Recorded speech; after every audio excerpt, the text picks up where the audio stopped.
ಯುವಕರು ಇವತ್ತು ಯಾಕೆ ಪ್ರತಿಭಟನೆ ಮಾಡ್ತಾ ಇದ್ದಾರೆ? ಯಾಕೆಂದ್ರೆ ಇವತ್ತು ಸರ್ಕಾರಿ ಇಲಾಖೆಗಳಲ್ಲಿ ಲಕ್ಷಾಂತರ ಉದ್ಯೋಗಗಳು ಖಾಲಿದಾವೆ. ಇನ್ನೊಂದು ಕಡೆ ಉದ್ಯೋಗಗಳು ನಾಶ ಆಗ್ತಾ ಇದೆ. ಈ ಸರ್ಕಾರಗಳಿಗೆ ಯುವಕರ ಗೋಲ್ನ ಕೇಳ್ಕೊಳಕ್ಕಾಗ್ತಾ ಇಲ್ಲ. ಯುವಕರು ಹಾಳಾಗೋಗ್ತಾ ಇದ್ದಾರೆ. ಇವರು ಹಾಳಾಗೋದ್ರು ಕೂಡ ಯುವಕರ ಬಗ್ಗೆ ಕಿಂಚಿತ್ತು ಕೂಡ ಇವತ್ತು ನ್ಯಾಯಯುತವಾದ ಬೇಡಿಕೆಯನ್ನು ತಗೊಂಡು ಶಾಂತಿಯುತವಾದ ಪ್ರತಿಭಟನೆ ಧಾರವಾಡದಲ್ಲಿ ನಡೀತಾ ಇದೆ. ಇವತ್ತು ಅಂಥ ಪ್ರತಿಭಟನೆ ಮೇಲೆ ಏಕಾಏಕಿಯಾಗಿ ಪೊಲೀಸರು ಬಂಧಿಸಿದ್ದಾರೆ. ಅಲ್ಲಿ ಹೆಣ್ಮಕ್ಳನ್ನ ಹಿಡ್ಕೊಂಡು ಹೋಗಿದ್ದಾರೆ. ಇದು ನಾಚಿಕೆ ಸಂಗತಿ ಅಲ್ವಾ? ಪ್ರಜಾಪ್ರಭುತ್ವ ಅಂತ ಮಾತಾಡ್ತೀರಾ? ಈ ಪ್ರಜಾಪ್ರಭುತ್ವ ವ್ಯವಸ್ಥೆಯಲ್ಲಿ ಮಿನಿಮಮ್ ಉದ್ಯೋಗ ಕೊಡಕ್ಕಾಗ್ತಾ ಇಲ್ಲ. ಇನ್ನೊಂದು ಕಡೆ ಪ್ರತಿಭಟನೆ ಬೆಳೀತಾ ಇದ್ರೆ ನೀವು ಅದ್ರ ಮೇಲೆ ದಾಳಿ ಮಾಡ್ತಿದ್ರ ಅಂದ್ರೆ ನಿಜವಾಗ್ಲೂ ಕೂಡ ಎಲ್ಲಾ ಸರ್ಕಾರಗಳು ಪ್ರಜಾಪ್ರಭುತ್ವ ಪರವಾಗಿದಾವ? ಇದು ಏನ್ ಲಕ್ಷಣ ತೋರಿಸ್ಬೇಕಂದ್ರೆ ನಿಜವಾಗ್ಲೂ ಹೆದರಿರೋ ಲಕ್ಷಣನೇ ಇದು.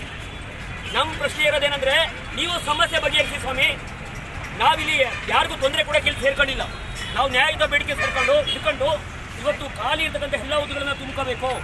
ನೇಮಕಾತಿ ಪ್ರಕ್ರಿಯೆಯಲ್ಲಿ ಪಾರದರ್ಶಕವಾಗಿರಬೇಕು. ಇದು ಕೋಟ್ಯಾಂತರ ಯುವಕರಿದ್ದಾರೆ.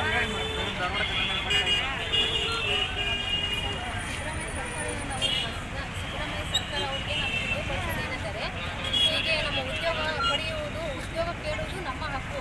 ಅದೇ ರೀತಿ ಧಾರವಾಡದಲ್ಲಿ ನನ್ನ ಸ್ನೇಹಿತರು ಉದ್ಯೋಗಕ್ಕಾಗಿ ಅವರು ಪ್ರತಿಭಟನೆ ಮಾಡುವಾಗ, ಶಾಂತಿಯುತವಾಗಿ ಪ್ರತಿಭಟನೆ ಮಾಡುವಾಗ ಅವ್ರ ಮೇಲೆ ಪೊಲೀಸರು ದಾಳಿ ಮಾಡಿ ಅವ್ರ ಮೇಲೆ ಲಾಠಿ ಚಾರ್ಜ್ ಮಾಡಿ ಅವ್ರ ಮೇಲೆ ಬಂಧಿಸಿದ್ದಾರೆ. ದಯವಿಟ್ಟು ಅವನ್ನ ಈ ಸಂದರ್ಭದಲ್ಲಿ ಈ ವಿಷಯದಲ್ಲೇ ಬಿಡುಗಡೆ ಮಾಡಬೇಕಂತ ತಮ್ಮಲ್ಲಿ ಮನವಿ ಮಾಡಿಕೊಡ್ತಾರೆ. ಪೋಸ್ಟಿಗೆ ಓದ್ತೀವಿ ಸರ್, ನಾವು ಕ್ಯೂ ಲೆಕ್ಚರರ್ಗೆ ಓದ್ತೀವಿ ಸರ್. ನಾವು ಎರಡು ವರ್ಷದಿಂದ ಕೂಡ ನಾವು ಕಾಲ್ಫರ್ ಮಾಡ್ತಿದ್ವಿ ಅಂತ ಬರೀ ಹೇಳ್ತಿದ್ದೀರ ಹೊರತು ಯಾವುದೇ ರೀತಿ ಕಾಲ್ಫರ್ ಮಾಡ್ತಾ ಇಲ್ಲ ಸರ್. ಹೀಗೆ ನಮ್ಮನ್ನ ನಿರುದ್ಯೋಗಗಳನ್ನಾಗಿ ಮಾಡಿ ಸುಮ್ಮನೆ ಈ ಥರ ಇಲ್ಲ ಆಗ್ತಿದೆ ಸರ್ ನಮಗೆ. ಹಾಗಾಗಿ ದಯವಿಟ್ಟು ಏನು ಖಾಲಿ ಇದೆಯೋ ಆ ಉದ್ಯೋಗವನ್ನು ಸರ್ಕಾರಕ್ಕೆ ಮನವಿ ಮಾಡ್ತಿದ್ದೀವಿ. ಒಟ್ಟಾರೆ ಸುಮಾರು ಕಳೆದ 10 ವರ್ಷಗಳಿಂದ ಸರಿಯಾಗಿ ಉದ್ಯೋಗವನ್ನು ತುಂಬಿಕೊಳ್ಳುವಂಥ ಕೆಲಸ ರಾಜ್ಯ